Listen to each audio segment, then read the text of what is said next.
Good morning. So, we will continue with what Rick Altman uh, has been telling us, a list of 10 defining features of a genre.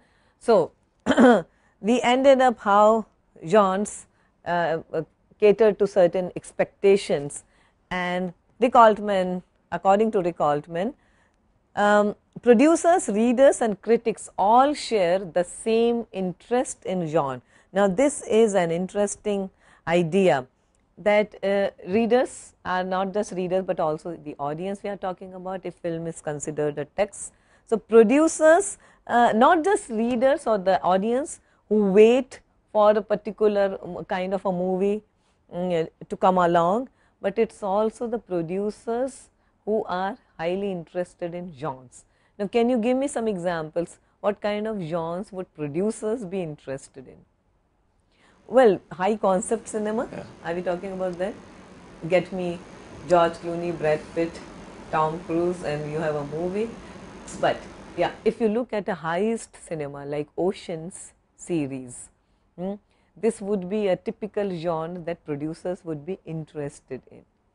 A superhero movie, yeah, that's another genre that producers would like to have. But how many producers do you think will be very enthusiastic to finance a film like Fargo? Or not many, or The Big Lebowski, or A Serious Man, or even A Single Man. Single Man, are you aware of Single Man? Colin Firth. Colin Yeah. Firth, and it is directed by the fashion designer Tom Ford. It's a very fashion conscious kind of a film. But how many people would be interested in those kinds of movies? Not many producers.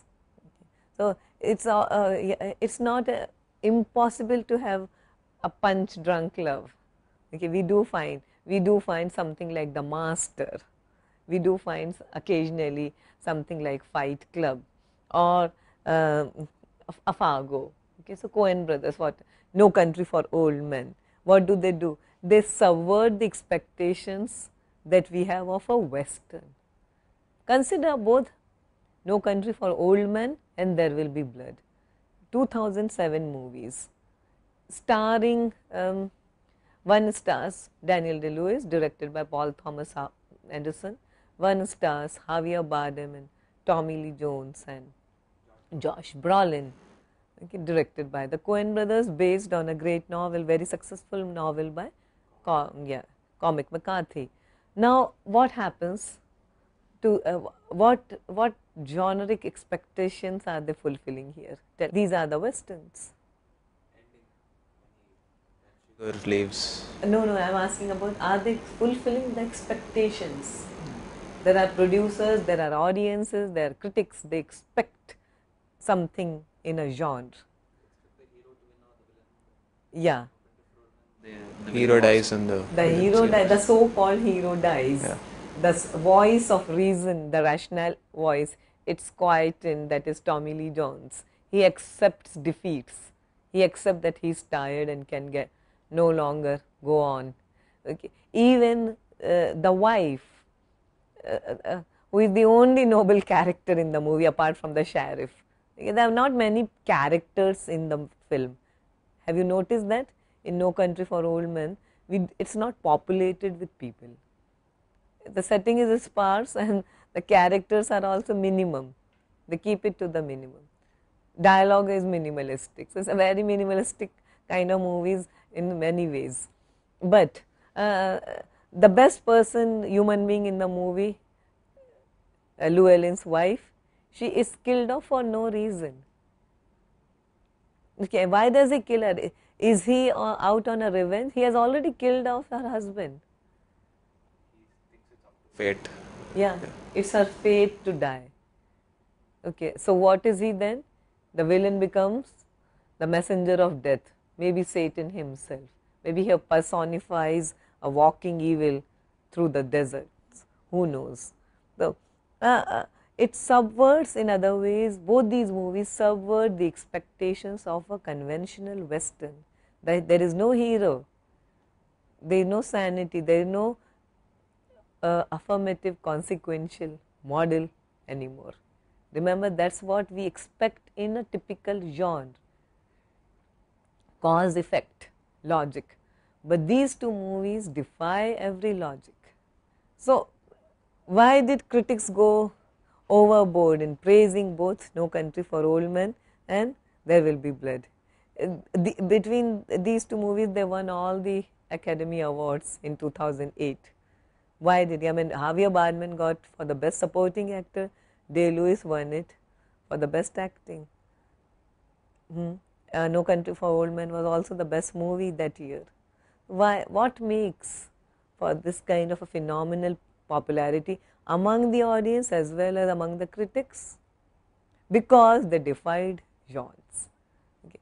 And it is up to us how, as consumers, how much we want to take. And after that, did you notice that there has been no conventional Western? Yeah? True Grit. Yeah, but True Grit is a remake, Yeah. and then again remakes have their own lives. Okay, at one level, these movies also generated interest in the Western as a genre. Okay, so the audiences were ready. 3:10 to Yuma, yes. So I think 3:10 to Yuma came a little before these two movies. Return to Yama also is a remake. Is also a remake, yes. So on one hand we are having remakes of very successful popular westerns, or we are having completely subverting westerns. So it's a very interesting.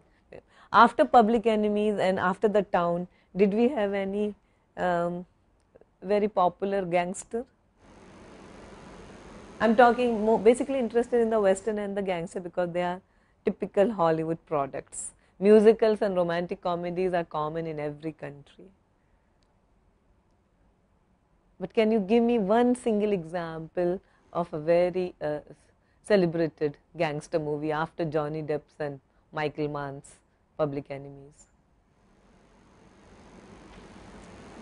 There were some, but I don't think they were very celebrated. Yes. We aren't even aware of most of these films.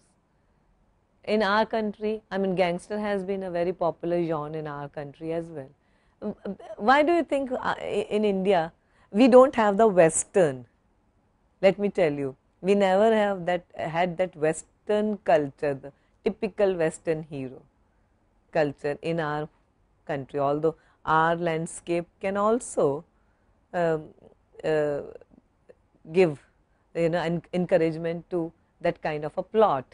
But we never had a very successful example of a Western, except Sholay is often cited, but then it's a curry. Like in the West, we have the spaghetti version, we have the curry Western in the form of Sholay. But then it's a mishmash of many things that we have already talked about, the strong emotional connect, that is the kind of characters that we had in Sholay. So that made for its popularity, that accounted for its phenomenal popularity.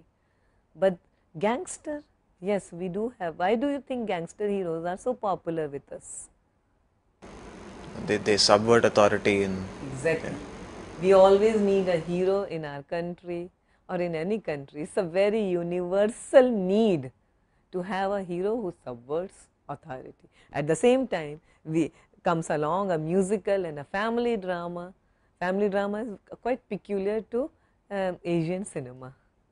Okay, I don't think in European cinema or in Hollywood's brand of cinema we have this genre of family dramas. Maybe they have melodramas of another kind, but not these joint family sagas.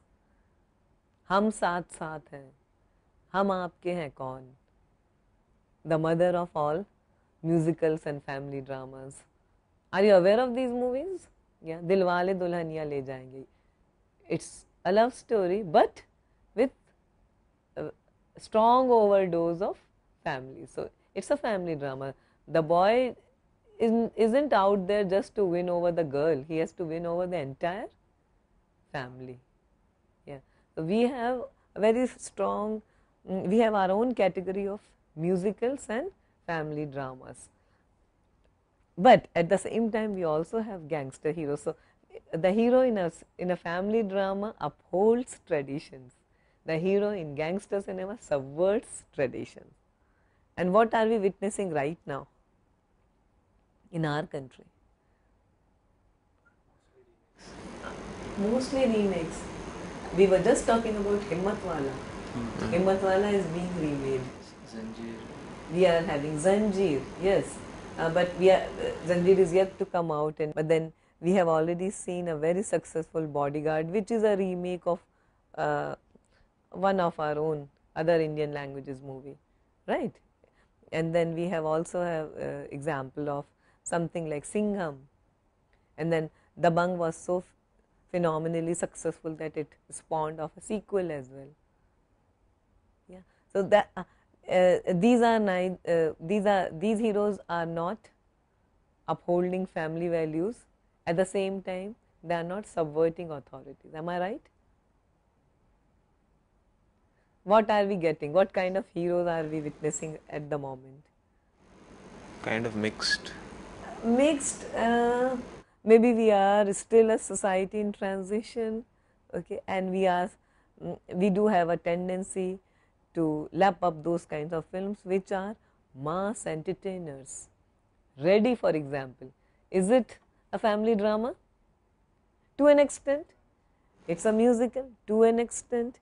Yeah, hero, he subverts as well as upholds. Yeah, so it's a mixed kind of a hero we are witnessing. So he's the authority, but at the same time he's unorthodox. Yes, Yeah. he's very unorthodox. So we have that kind of see, the idea of having a corrupt cop is nothing new to cinema. Amitabh Bachchan's Zanjeer was an individual against society. He was a product of a certain kind of socio-political context. Amitabh Bachchan's Diwar was a response to certain kind of a political situation in India. Okay, we also have post-colonial cinema, that is something, you know, a vast area in itself. When India was just out of the colonial regime, and then how did our cinema respond to the changing facets of society in that period. So, that is another category in itself. Rick Altman talks about genre, and he says that not much attention has been paid to genres as history. The question of generic history has not been satisfactorily answered. If it is the case in Hollywood, then the need is more acutely felt in our country, because we do not know that how many genres exist. No one has done a very critical study of genres in our country, in our cinema. At the most, we have these mixed masala kind of films, okay, where everything is mixed, and you know, we are served a kind of a potpourri of many genres. But this is not the kind of genre bending that Tarantino indulges in. It's something like giving the audience a dish, and where there is something for everyone. So, genres can never be neutral categories. If it's a genre, then it has to have a category, otherwise you become Big Lebowski or you become Fargo. Now, coming to this popular category, gangster cinema. So, we are talking about genre, and gangster is a very popular genre. American Gangster, we had a very good example, a successful example, Denzel Washington and Russell Crowe.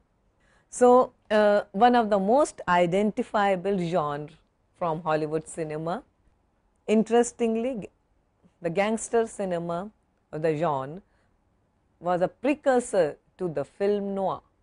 Historically, it was influenced by two socio-economic forces. One is prohibition, 1919 to 1933, and the Great Depression, 1929 to 34. I was just talking about Once Upon a Time in America. It combines the two events. Okay. the heroes are a product, the gangster heroes are a product of the Prohibition as well as the Great Depression era. And interestingly, once upon a time in America, those heroes are not Italian Americans, those Italian Americans, they are Jewish immigrants. So, the 20s and the 30s, historically speaking, the Prohibition in 1919 played an important role in bringing the underworld into national prominence. We had regional or big city gangs. So, we had gangs of all kinds. I mean, if you watch Bruce Willis's Last Man Standing, again it is set in during the Prohibition period, and it is a small town. So, most of these gangs, they belong to ethnic and immigrant groups, you already know what we are talking about, which took charge of the illicit liquor trade, Al Capone basically, most famously. The gangs quickly grew powerful and they controlled first neighborhoods and then entire cities. So, they would start off small in ghettos, and then soon they would be fighting rival gangs for domination.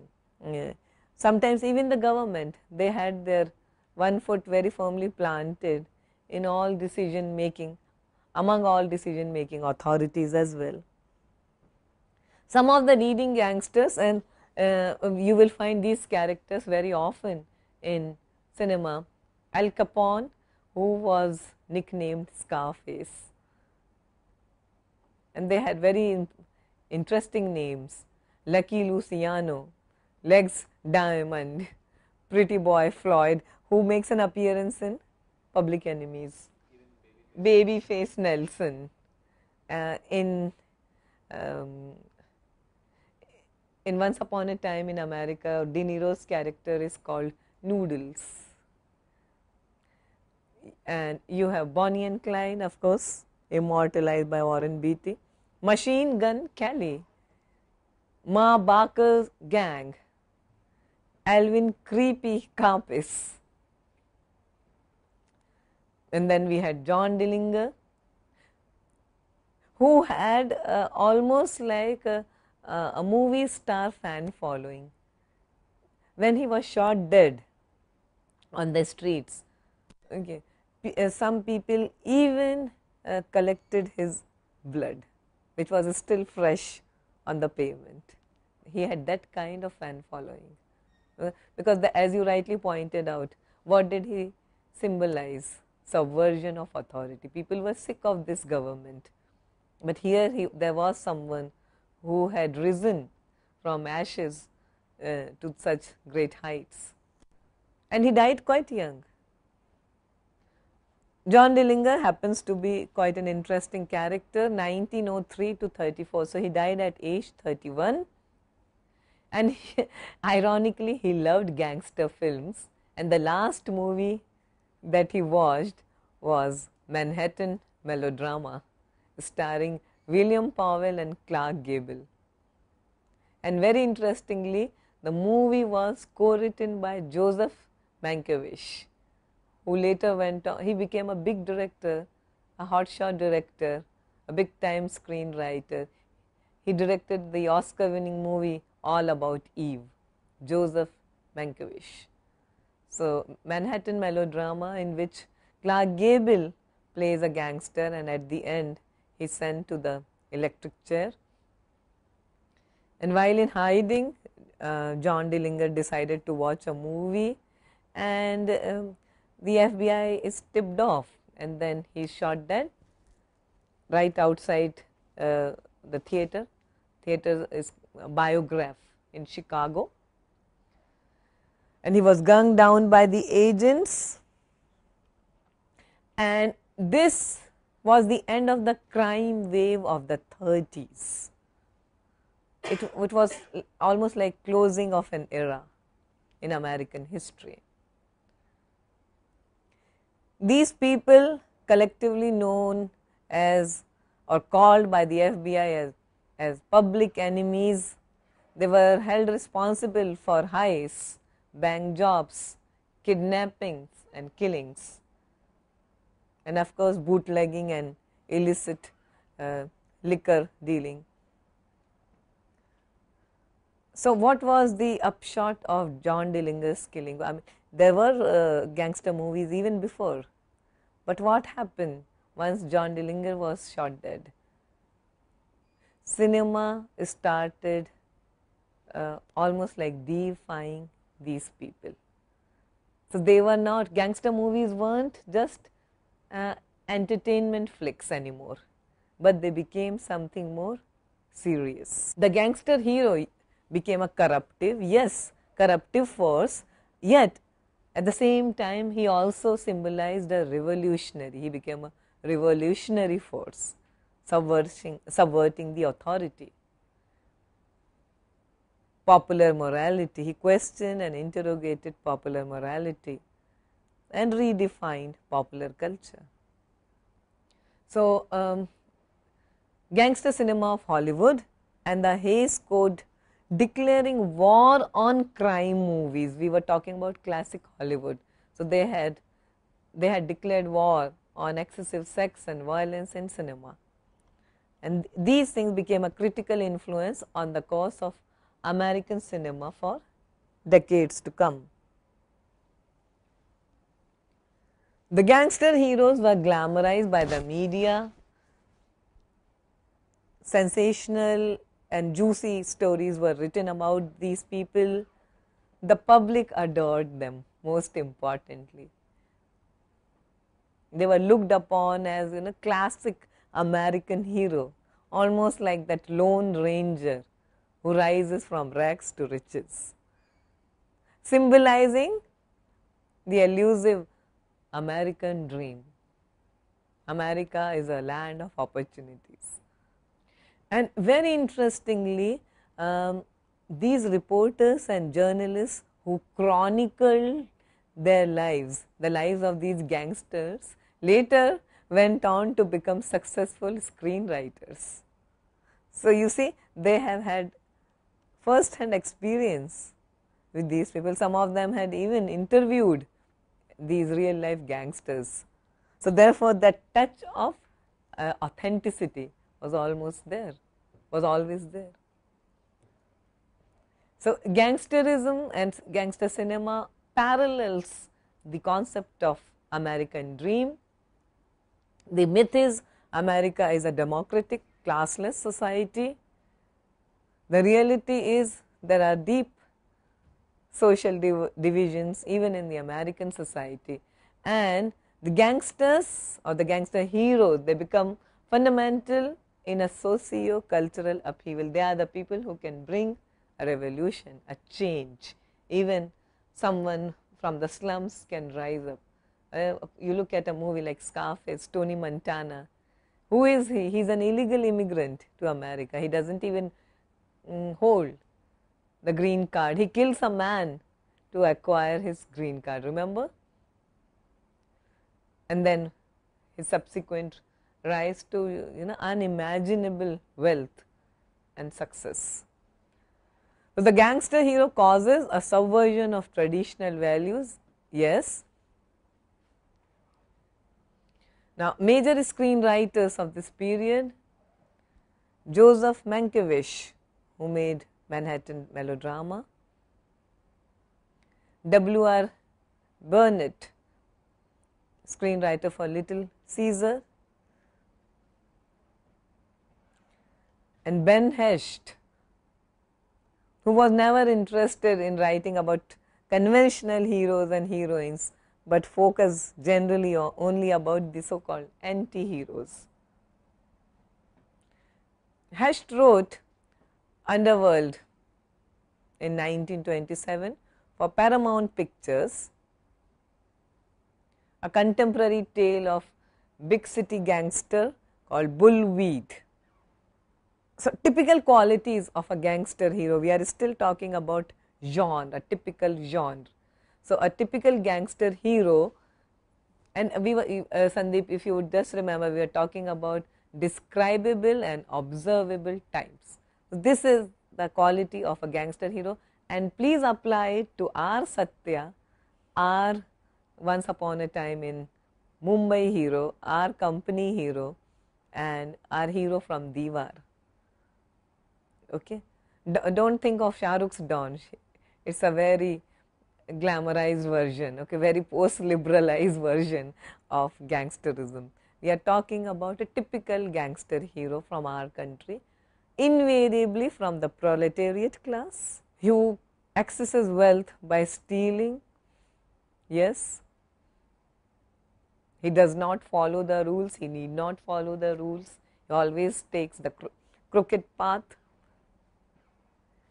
He embodies the contradiction in any society. I mean, you look at a gangster hero in any society, and what we are told, that whenever there is a discrepancy in any society, there would be the growth in the underworld. I mean, do you know Russia is known for its underworld and its mafia? Why? I mean, you would think that a country which so prides itself on its socialist and communist ideology, why would such a society have discrepancy, and why would such a society have would witness growth of this kind of culture? Actually, like that, it's only on the surface. It's only on the surface. The so-called equality and so-called socialism is only on the surface. The rich in Russia are really rich, unbelievably rich. Okay, so whenever there is a society where there is a big or huge chasm between the poor and the very rich, there is always a space for the growth of this anti-hero. And this anti-hero becomes iconoclastic, you know, he is defying the rules, he is defying the existing traditions and value system.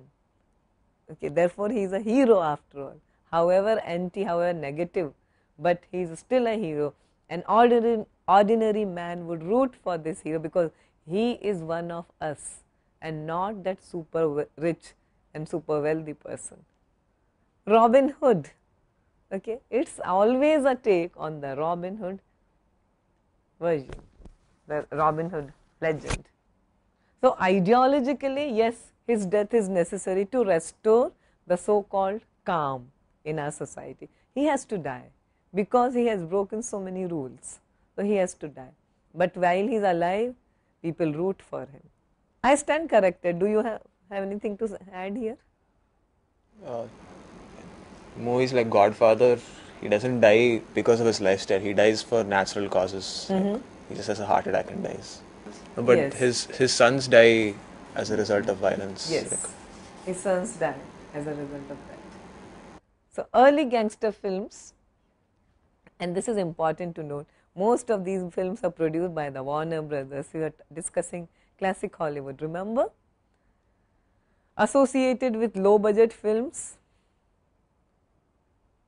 made very popular, populistic kind of cinema, lapped up by the working class Americans.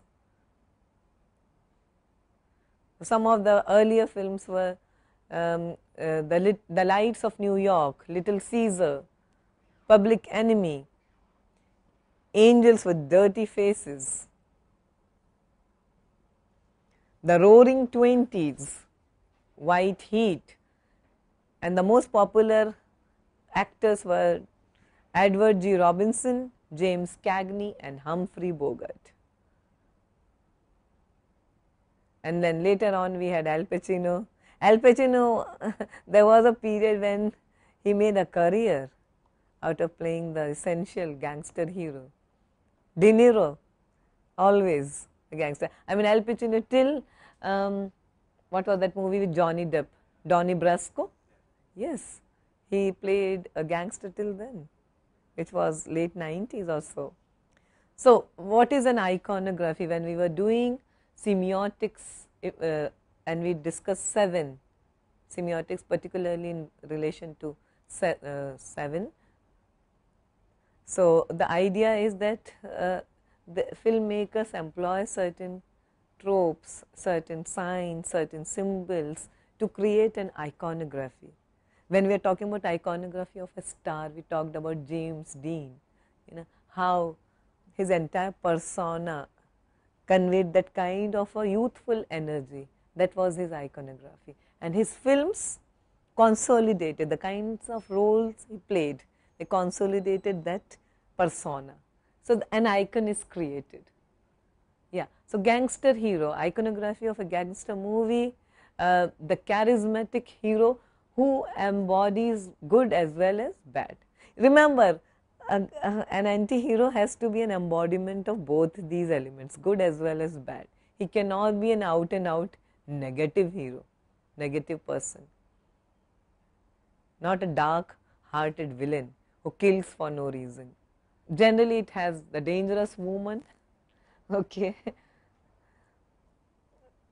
There is a good woman who is the love interest, mother mostly, yes, especially in our cinema.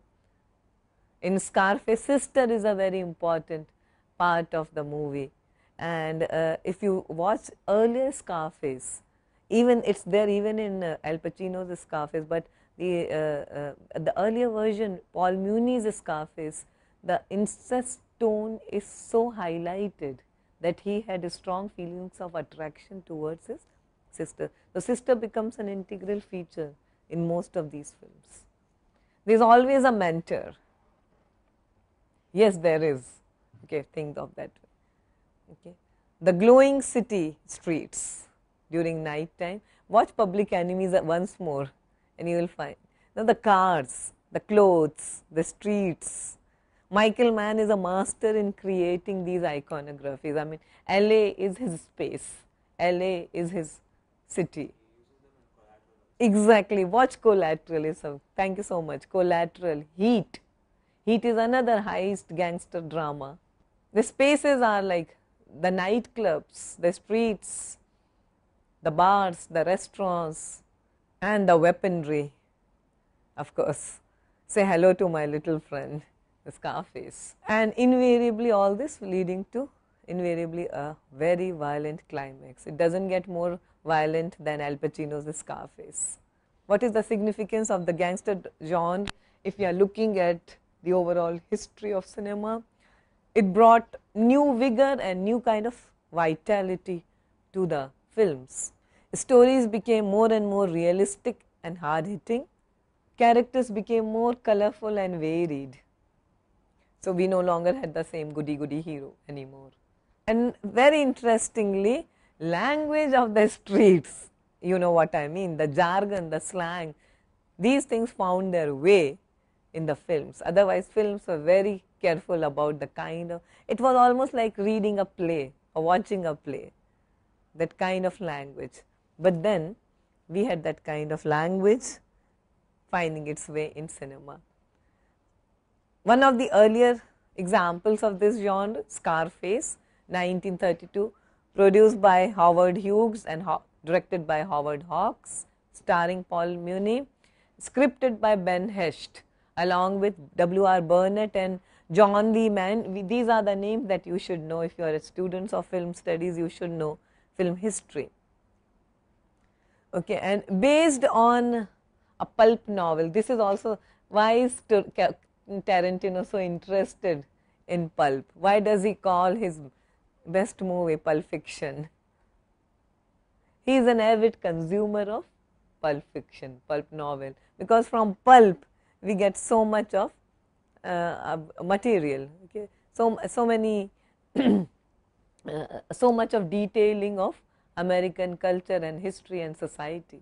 Therefore, that is the importance of, so don't be dismissive of pulp. Pulp says a lot of things. It may be low art, low culture, yeah, but it gives you a slice of life. Scarface is rooted in contemporary reality with people and incidents drawn directly from Chicago gangster history. The other day I was telling you about how Howard Hughes, he didn't want to release Scarface anymore, and it was released only after his death, okay, because he had to fight a long prolonged battle with the censors to release the movie. There is a dialogue in Scarface in 1932 version where he says, "There's only one thing that gets orders and gives orders, and this is it," and indicates his machine gun. And if you watch Al Pacino's version of this, this is exactly the thing he says to his boss. "You giving me order." Okay, watch the movie. Have you watched the movie of late? It's one of my all-time favorite films. He further says, "That's how I got the south side for you, you know, the boroughs in this city, Chicago. And that's how I'm going to get the north side for you." It's a little typewriter, you know, machine gun. A gangster is also an author. Camera is stilo, that is, camera is a pen for a filmmaker.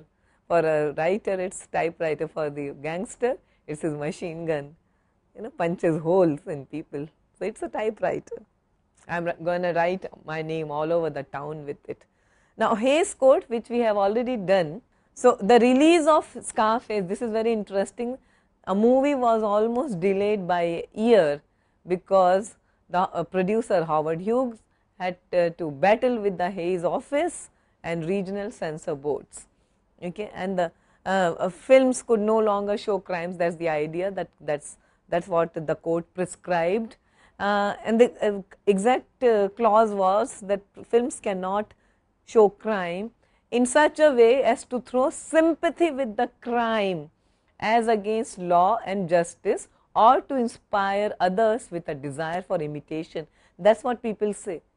You know, all the corruption in our society, blame it on the movies, right? There is a murder somewhere, people say. You see, this is the influence of the movies, which could be true to an extent. People watch a movie and they say, "Oh, you know, I learned this scene exactly from a movie." So, films shouldn't show such things which inspire sympathy for the wrongdoer, because it creates a very bad template for the society. So, that's the idea, and therefore, the producer had to fight a law. And how did they manage to release the movie? Do you know? It's like, you know, cigarettes, a cigarette pack is always accompanied. Today, if you watch a movie where the characters are smoking, what do you see? Scroll running throughout that cigarette smoking causes cancer, and then there is a list of ailments that you are given, not just cancer, but so many things are shown to you. The other day I was watching a movie directed by Sudhir Mishra, Inkar, starring Arjun Rampal, where hero is a media executive, and he's a chain smoker. So, for the first 5 or 10 minutes, we were just treated to what happens to your lung and to your body if you smoke too much. I actually thought that I have inserted a wrong DVD. I mean, perhaps, you know, what I bought isn't what I really got. And then it comes, okay, so this is all a part of the film. So, because censorship has become so strong. Okay, so that's the way it is, and we have to accept that. How did they get away with Scarface then? It also comes with a statutory warning. You watch that Scarface. Oliver Stone's Al Pacino, Brian De Palma version doesn't come with any statutory warning. Paul Muni version does come, and it tells you very, you know, in a very moralistic tone that crime does not pay. They wouldn't allow it to be shown in cinema. Yeah, but do you think that if today you watch a movie like Scarface, Not today, no. yeah. Yeah. But in the 80s also, I mean, you had all these Rambo movies releasing at the same time. Perhaps, you see, that's the difference, you know, Rambo, in spite of its excessive violence, is a politically correct film. Yeah. What does it tell you? America, Rambo is an out and out and all American good guy, and he's fighting the so-called others, defeating the Vietnamese, the Russians, the Afghans, all the bad people of the world. Okay, and Rambo goes on a killing gun. So I love the spoof. what was that, Hot Shot? Yes, with Charlie Sheen. Yeah, so it was a very intelligently, very cleverly done spoof of the film. But Scarface, very realistically done movie. Of course, it had the stardom of Al Pacino looming large over the movie. So, and Al Pacino is always over the top. He's operatic in his performance. Never the kind of actor who would give in to any underplaying or subtleties. Okay, he is always over the top, and that's part of his charm. Okay, so perhaps the role was enacted in such a way, the performance itself was so powerful. Okay, so, it just overtook the message that crime doesn't pay. I mean, who would bother with that if you could lead a life like Tony Montana? So therefore, perhaps X-ray, the so-called X rating is important for that movie. A result of this prolonged fight between the producer and the censor board was that Hollywood producers, they panicked and embraced the code for self-defense. They said, we will regulate ourselves. The other day we were talking about Notorious and the famous kissing scene. You cannot have a kiss more than 2 or 3 seconds, but then how Hitchcock managed to. So there is always a way around, to do certain things. Now, because the code became so strong and because the producers were so scared to make the kind of movies that they wanted to do, that they just shied away from making the gangster movies, because how do you make a gangster movie without glorifying the hero? You need to do that. You need to use certain kind of language. You need to use certain kind of excesses on screen, and they were not allowed to do that. So what did that lead to? I mean, audiences were ready for this kind of cinema. Okay, they still wanted this kind of cinema, the so-called anti-hero, the dangerous woman, not the goody two-shoes kinds of characters anymore. They wanted, so there was an audience, there was a demand. So all this led towards film noir. Okay. Now, noir hero is essentially a cop, a detective, a truth seeker. So you are using the same elements, a dangerous woman, a morally ambivalent hero, but he is no longer the lawbreaker. That's the idea. So therefore, Noah could get away in spite of the very strict code, which the gangster hero couldn't get away with. So there was a lull in all these films about gangster heroes. There was the rise of film noir during the classic Hollywood times. There were certain high concept movies which didn't do well, and then we have already talked about new Hollywood cinema at length. And now, post Vietnam, there was another wave of gangster cinema. Now the code was no longer in existence. Bonnie and Clyde had redefined the rules of censorship, all the existing codes. So what happened? We had films like Bonnie and Clyde, 67, you know the list, the Saint Valentine's Day's Massacre, 1967, Bloody Mama, 1970, Boxcar Bertha, directed by Scorsese, good, 72, Capone, 75, and then of course the mother of all gangster films, The Godfather. And now it has become, the genre is here to stay.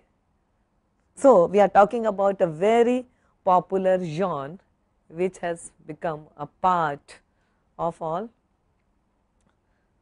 collective consciousness, the gangster hero, and how a gangster movie satisfies most of the requirements of a genre film, a highly recognized, a highly popular kind of cinema, the gangster cinema. So from genre, a fixed category of genre, we will move on to genre blending, the category of genre blending, where the semantics and semiotics are confusing. They send us mixed signals. Okay. We were talking about the signifier and the signified, and we will see how these codes, which so firmly establish identities and categories in generic films. Okay, the same codes are used to defy genres. In films, deliberately seek to defy or blend genres. There are certain fixed categories, genres, and we have seen how gangster satisfies the features of or expectations of a genre. There are certain films like Once Upon a Time in America, Sergio Leone's, which redefined the category, but still all the signifieds and the signifiers are in place. It's just the way plot, conflict and characters are developed in Leone's movie that we find that he is deviating from the genre, but it's still the genre is there. Okay, the purity of the genre remains. He experiments a lot with the way characters are sketched. That's the idea. But when you bend and blend genres, what happens? The semiotics are confusing. Viewers are kept guessing. So, you know, genres are very satisfactory categories. Audiences know what to expect. Here, audience don't know what to expect. Fargo, a pregnant cop, whoever had heard of such a thing. Comic villains, Steve Buscemi playing the kind of role he does so well. And when a filmmaker seeks to bend genre, he is subverting the established conventions and codes of an established genre. Typical examples, Terry Gilliam's Brazil, and it starts very vaguely, somewhere in the 20th century.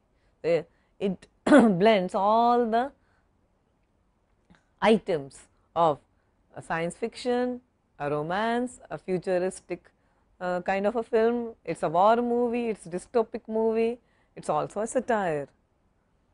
My personal favorite is Mars Attacks by, it's a Tim Burton movie. Mars Attacks by Tim Burton. This is one of the rare movies in which we have no Johnny Depp. Okay, yeah, but it defies genre and how. Okay, it has Jack Nicholson, it has Pierce Brosnan, it has Sarah Jessica Parker, it has a host of big time actors, okay, and Glenn Close, but then you see what he does to them, and it's a spoof. Well, you can call it a spoof. At the same time, it's a throwback to all those so-called B movies, the cult movies of the 40s and the 50s. It's very pulpy. We know what Tim Burton is capable of doing. So, it's something like, you know, clearing the path for someone like Tarantino. Because we have had people like Tim Burton, therefore we could have someone like Tarantino. But he came much later after these people, right? So, Men Who Stare at Goats, starring George Clooney, a serious man. All these are standard examples. So, a supreme example of genre bending and genre blending in recent times would be Tarantino's Pulp Fiction, a much loved, much watched movie. Now, let's first talk about Tarantino and why is he so important to us. So, what are the subjects, what are the themes that inform Tarantino's films? He is informed by the works of pulp fiction writers. So, you see the title itself comes, he pays a homage to his favorite writers, Dashiell Hammett, Raymond Chandler, James Caan, Raoul Whitfield, Horace McCoy. So, these are no highbrow literateurs, they are out and out massy entertainers, okay, and pulp writers. Crime writers, and this is important, Elmore Leonard, Charles Wilford. Other important influences, Hong Kong action films from the 80s and even the 70s. Okay, what can you mention? Give me examples from some of the movies. Bruce Lee's films. Bruce Willis, not Bruce Willis, Bruce Lee's films. Yeah, Hong Kong martial arts. Bruce Lee is the most well known but there must have been several other lesser known people also. After all, Tarantino worked in a video Sure. library Video before store. making it big. So that's all he did for a living. He would watch movies. Okay, and since he would watch movies, he and all kinds of movies. So he even the title of the film Reservoir Dogs, it has a very interesting history. You know what? It's Someone came to borrow a video from something, his yeah. video library and asked for a French movie called Au revoir les enfants. It's a French movie, and the owner, who understood or spoke very little French, he said, "I have no Reservoir Dogs." Okay, and Tarantino liked the exchange, and it remained with him, and later on he used it as a title for his very first film. That's simple. So he gets his material and his inspiration from all over the place. Okay. Another major influence on Tarantino is blaxploitation cinema of the 70s. It's a subgenre. Blaxploitation is a subgenre of the B movies, so-called B movies, action flicks, basically centered on the black people, the black citizens, especially in the urban settings. The highest film genre, so cinema of Jean Melville, the French filmmaker who made a film like Bob the Flambeur.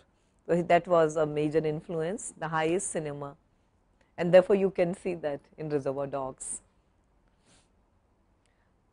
The girl gang movies and Death Proof is a very good example of the girl gang kind of films. Yes, the 60s Western, the spaghetti version of the Western movies. The B flicks, he's not looking at the John Wayne kind of Westerns, more the spaghetti and the B Westerns. Horror films, slasher films, that's another very popular. I mean, in Kill Bill, he goes all the way. You know, you have the heroine just taking off somebody's eye and chopping off an arm. So with so much of relish, and the blood just flows. It's free flowing all over the place, gushes out like a fountain. Vigilante movies of the 70s, think of Dirty Harry. Okay, so go ahead, make my day. Those smart one-liners, a tough street hero, vigilante films. And most of the television programs from the 60s to the 90s. The kind of cultural references, especially references from the popular culture he makes, is astounding. And people have written books on that. How much of television he must have watched and the kind of influences that he has gathered and imbibed, and all these things are reflected in his film. And does he have a genre? People have given his brand of cinema its title, and it's called Tarantinesque. You know, there is he defies genre. Do you agree? Yeah. So if he makes a gangster's film, you know what he is going to do. So salient features, what makes his cinema so special? His influences are enormous. So his film basically, and if there are features, then we can categorize them. So his kind of cinema basically hinges on a world of masculine codes of violence. He is immensely influenced by the masculine codes of violence as seen in the movies of someone like Sam Peckinpah, who made Straw Dogs, yeah, with Dustin Hoffman, which was recently remade. I guess so, and it didn't do well at all. If you watch the Peckinpah version of Straw Dogs, it's so hard hitting. And also Peckinpah's Bring Me the Head of Alfredo Garcia and The Wild Bunch. Another recurring theme is betrayal between friends in Tarantino. Men on a mission, let's go to work. That's the tagline of Reservoir Dogs. Let's get into character. That's the tagline of Pulp Fiction. His films deal with rituals and codes of criminals, yes. There are lengthy dialogues. It's almost like paying homage to the cinema of Godard, where people talk and talk and lovers talk in close apartments, and some of the exchanges run into 20 minutes or so. And then in-depth discussions of pop culture. So, what is pulp fiction? Originally, pulp was a kind of material, the printed kind of literature, lowbrow literature, printed on cheap wood pulp paper, successor to something called penny dreadfuls and dime novels, which you can buy for a dime or a penny, not very expensive, cheaply available, accessible. So, pulp afforded entertainment to working class people. Therefore, the word pulp, mostly an American phenomenon, featuring the huapola and dealing with the lurid, sensational, titillating aspects of life. And some of the recurring themes in pulp was adultery, intrigue, and then you had street smart secretaries, mostly females, lots of murder and lots of sex. That is what you find in Tarantino's Pulp Fiction as well. So, please do watch Pulp Fiction, and then we will be discussing how Pulp Fiction satisfies all the conditions of genre bending and blending. Thank you very much.